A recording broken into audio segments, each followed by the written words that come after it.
Stage 2 locks has closed down for flight. And there's that stage 2 LOX closeout call. Dragon is in auto idle.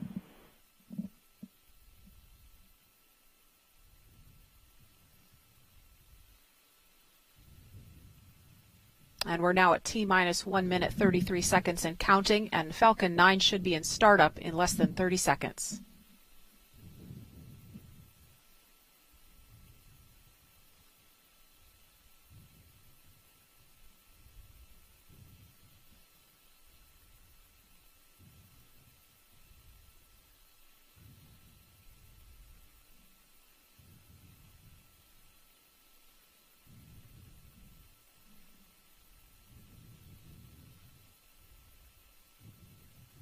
Falcon 9 can start up.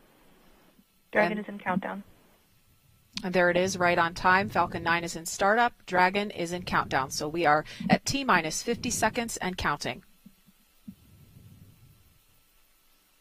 LD on countdown 1, go for launch. And there is that go for launch call we love to hear. T-minus 38 seconds.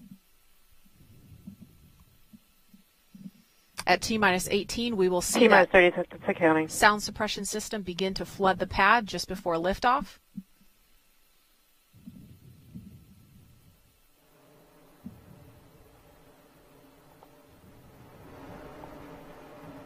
T-minus 15 seconds. 10, 9, 8, 7, 6, 5, 4, 3, 2, 1. And liftoff of the Falcon 9 and upgraded Cargo Dragon, the first cargo capsule to dock to the International Space Station. Stage 1 propulsional is nominal.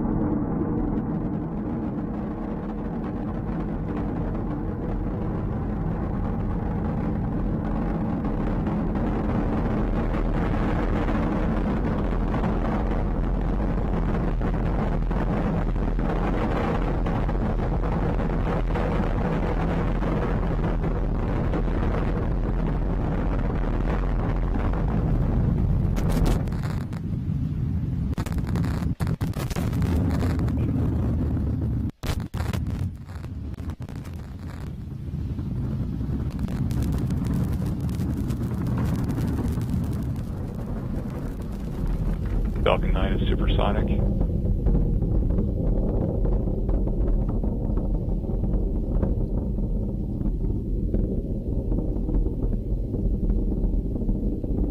XQ. So there we go, a couple really important calls. Supersonic, obviously exceeding the speed of sound, and then max Q, maximum aerodynamic pressure. That's from passing through an atmosphere that is still fairly thick while increasing speed dramatically. They throttle back slightly just to be able to make sure that the vehicle can handle those loads, and then they'll accelerate back up. A beautiful shot there on screen. You can see the plume coming off. In-flight chill started. You can see the plume coming off of the base of that first stage where the 9 Merlin 1 engines are firing. We heard the chill call for the vacuum engine to begin as well, preparing that to take the second stage to the correct orbit. Coming up here in about 30 seconds, we're going to hear and see a rapid succession of things happening. We're going to hear a call for MECO. That's the booster, the main engine cutoff. It's completing its job of getting the spacecraft out of the atmosphere. We'll also follow that up with the first stage being separated, following a parabolic trajectory back towards the drone ship, and then very shortly after that will be the second stage engine start. That's that Merlin vacuum engine we talked about.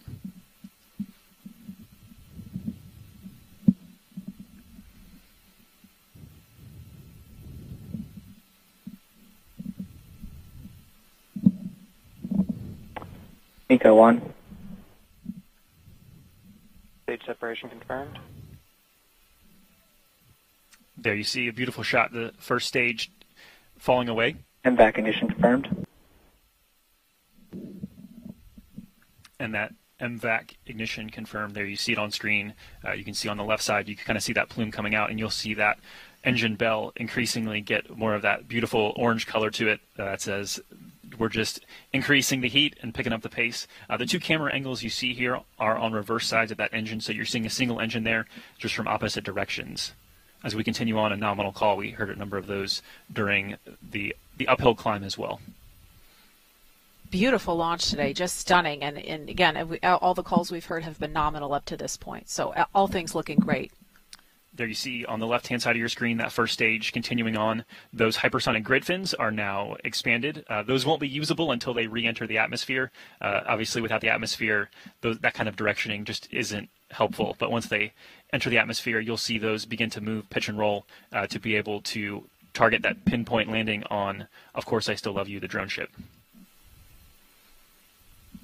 We've got less than 5 minutes till we Trajectory expect that to nominal. happen. Stage 2 propulsion is nominal. A couple more great nominal call outs there.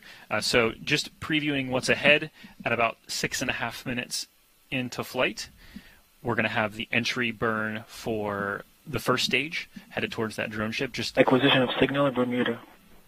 So that's just a communication call. You might hear more of those as we go through the process today. That's just a matter of there are ground stations across the world, literally, that help pick up and track the vehicle as we send telemetry data back to Earth for the mission.